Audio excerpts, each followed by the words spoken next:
நம்ம வந்து புரோட்டா வாங்கி வச்சுருக்கோம். முட்டை புரோட்டாவை செய்ய போகிறோம். இப்போ இந்த புரோட்டாவை பூரா இந்த மாதிரி நம்ம பிச்சு வச்சுக்கிறணும். ரொம்ப பொடி பொடியாக தூள் தூளாக பிச்சிடக்கூடாது, நொறுங்கி போயிடும் கிண்டும்போது. அதனால் நம்ம கொஞ்சம் பெருசு பெருசாகவே போட்டோம்னா நம்ம கிண்டும் போதே கொஞ்சம் உடஞ்சி சாப்பிட்றது கரெக்டாக இருக்கும். இப்போ நம்ம முட்டை புரோட்டா செய்கிறதுக்கு சட்டியில் எண்ணெய் ஊற்றி வச்சுருக்கோம். நல்லா புதுசாக வெட்டி வச்சுருக்கோம்.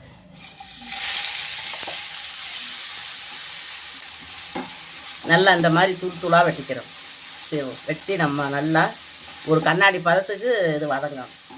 வெங்காயம் ஒரு கண்ணாடி பதத்துக்கு நல்லா வதங்கிருச்சு. இப்போ வந்து நம்ம பொடியாக வெட்டி வச்சுருக்க தக்காளியை போட்டுக்கிறோம். தக்காளியவுமே நல்லா பொடி பொடியாக தான் அரைச்சி வச்சுருக்கோம். இப்போ கொஞ்சங்கான உப்பு போடுவோம். ஏன்னா நமக்கு வந்து சால்னாலேயும் உப்பு இருக்கும், நம்ம புரோட்டாலேயும் உப்பு இருக்கும். காணலைன்னா நம்ம பார்த்துட்டு போட்டுக்கலாம்.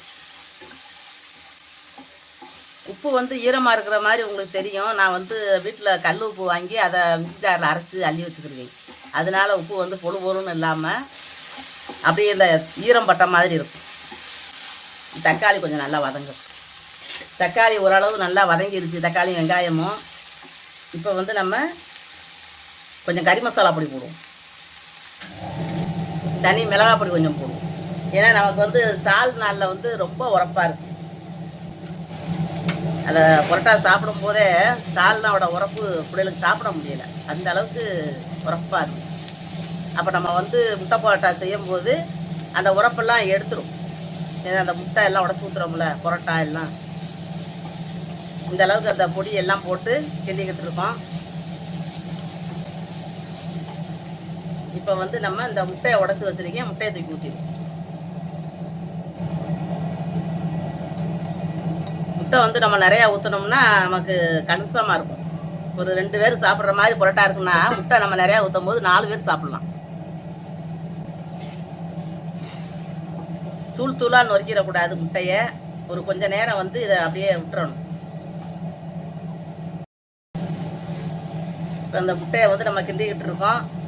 இந்த சுற்றி ஒட்டி இருக்கிறதெல்லாம் நம்ம எடுத்து விட்டுறணும். அந்த முட்டை வந்து நம்ம கிண்டும் போது சுற்றி வர ஒட்டிக்கிறோம். அதெல்லாம் நம்ம இப்போயே சுரண்டி விட்டுறணும். ஏன்னா அப்புறம் கறி போயிடும்.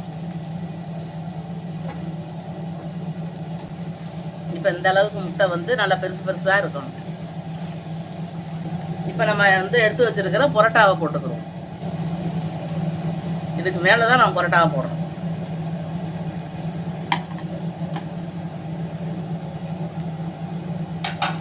இப்போ வந்து நம்ம சால்னா வச்சுருக்கோம், சால்னாவை தூக்கி ஊற்றிடுவோம்.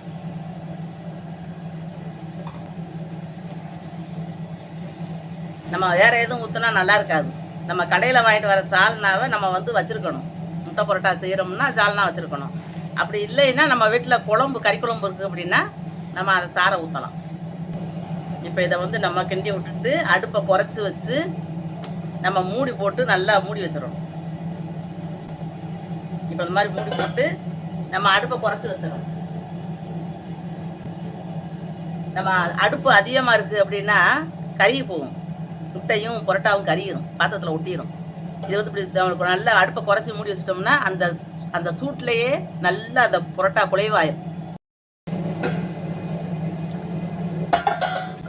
இப்போ நம்ம முட்டை புரோட்டா வந்து அடுப்பை நல்லா குறைச்சி வச்சு செஞ்சிட்டோம். அதிகமாக வச்சுட்டோம்னா நமக்கு டக்கு டக்குன்னு அது வேகம் முன்னாடியே நமக்கு அடுப்பு பாத்திரம் கருக ஆரம்பிச்சிடும். அப்போ அந்த புரோட்டா வந்து நமக்கு புகவாட வந்துடும். அதனால நம்ம என்ன செய்யணும், இதை வந்து பொறுமையாக தான் செய்யணும். அவசரத்துக்கு நம்ம செய்ய முடியாது. முட்டை புரோட்டா பொறுமையாக நம்ம அடுப்பை குறைச்சி வச்சு நம்ம செஞ்சோம்னா நல்லா இருக்கும். அந்த புரோட்டா எல்லாமே நான் பிச்சு போட்ட போது எவ்வளோ தண்டி இருந்துச்சு, இப்போ எப்படி ஆயிடுச்சுன்னு பாருங்கள். நம்ம ஒன்று ஒன்றா ஒவ்வொரு வாய்க்கு எடுத்து வச்சு சாப்பிட்ற அளவுக்கு வந்துருச்சு. கொஞ்ச நேரம் இப்படி வந்து நம்ம கொஞ்சம் மூடி வச்சுருவோம். அடுப்பை ஆஃப் பண்ணிட்டேன். கொஞ்ச நேரம் ஒரு 2 நிமிஷம் இருக்கட்டும். இப்போ 2 மல்லி செடி வச்சுருக்கேன். அந்த மல்லி செடியை வெட்டி போட்டுக்கணும். மல்லி செடி கண்டிப்பாக போடணும்னு அவசியம் கிடையாது. எப்பயும் நான் சொல்கிறது தான், நம்ம இப்போ இருந்தால் போட்டுக்கலாம். இது வந்து போட்டுதே ஆகணும் அப்படிங்கிறதெல்லாம் கிடையாது. ஒவ்வொரு பொருள்கள் வந்து போட்டால் தான் நல்லாயிருக்கும். இது வந்து போட்டாலும் நல்லாயிருக்கும்.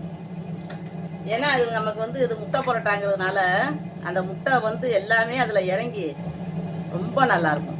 காரம், உப்பு எல்லாமே சரியாக இருக்குது. சும்மா பேருக்கு தான் நான் மல்லி செடி போட்டிருக்கேன், நான் மல்லி செடி போட்டு தான் சாப்பிடணும் அப்படின்லாம் கிடையாது. இந்த மாதிரி வந்து நீங்களும் முட்டை நம்ம வந்து நைட்டில் பரோட்டா வாங்குகிறோம் அப்படின்னா கூட 2 பரோட்டா, கூட ஒரு 10 பரோட்டா வாங்கினீங்கன்னா ஒரு 4-5 பேர் சாப்பிட்லாம். ஒரு 5 பரோட்டா வாங்கினா நம்ம 2-3 பேர் சாப்பிட்லாம் தாராளமாக. ஏன்னா முட்டை வந்து அது தக்கன உடச்சி ஊற்றிருக்கோம். இந்த மாதிரி நீங்களும் செஞ்சு சாப்பிட்டு பாருங்கள். அப்போ தான் உங்களுக்கு இந்த முட்டை பரோட்டா வந்து கடையில் வாங்குறத விட நம்ம வீட்டில் செய்கிறது ரொம்ப டேஸ்ட்டாக இருக்கும். ஏன்னா நம்ம அங்கே வந்து 1-2 தான் போடுவாங்க முட்டை பரோட்டாவுக்கு. நம்ம வீட்டில் நிறையாவே முட்டையை போட்டு நம்ம செய்வோம். காரத்துக்கு வந்து கொஞ்சம் தனி மிளகாப்பொடி கொஞ்சம் போட்டிருக்கேன், மணத்துக்கு கொஞ்சம் கறி மசாலா பொடி கொஞ்சம் போட்டிருக்கேன். அப்புறம் நம்ம சால்னா வந்து கடையில் வாங்கின சால்னா தான். அது நான் வந்து காரத்துக்கு கொஞ்சம் கம்மியாகவே தனி மிளகாப்பொடி போட்டதுக்கு காரணம் சால்னா வந்து ரொம்ப உரப்பாக இருந்துச்சு. நம்ம அதுக்கு மேலேயும் நம்ம வந்து பொடி போட்டோம் அப்படின்னா பிள்ளைகளுக்கு மறுபடியும் சாப்பிட முடியாது. அதனால தான் நான் வந்து பொடியை கொஞ்சமாக போட்டேன். ஏன்னா நம்ம முட்டை இதெல்லாம் உடச்சி ஊற்றி இருக்கிறதுனால அந்த உரப்பை வந்து எடுத்துரும். சால்னாவோட உரப்பை அந்த பரோட்டா முட்டையெல்லாம் எடுத்துரும். அப்போ நமக்கு வந்து சாப்பிட்றதுக்கு நல்லாயிருக்கும்.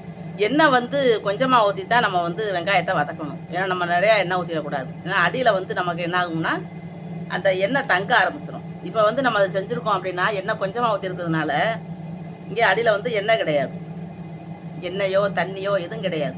நம்ம தண்ணி தொளிக்க கூட செய்யலை. எல்லாம் நமக்கு ஒரு கிண்ணம் சால்னா ஊற்றியிருந்தேன் நான். அதனால நமக்கு வந்து அதை ஊற்றணும்னு அவசியம் இல்லை, தண்ணி தொளிக்கணும். இந்த வீடியோ உங்களுக்கு பிடிச்சிருந்துச்சுன்னா லைக் பண்ணுங்கள், ஷேர் பண்ணுங்கள், சப்ஸ்கிரைப் பண்ணுங்கள், பக்கத்தில் இருக்கிற பெல் பட்டனை அமைக்கி விட்ருங்க.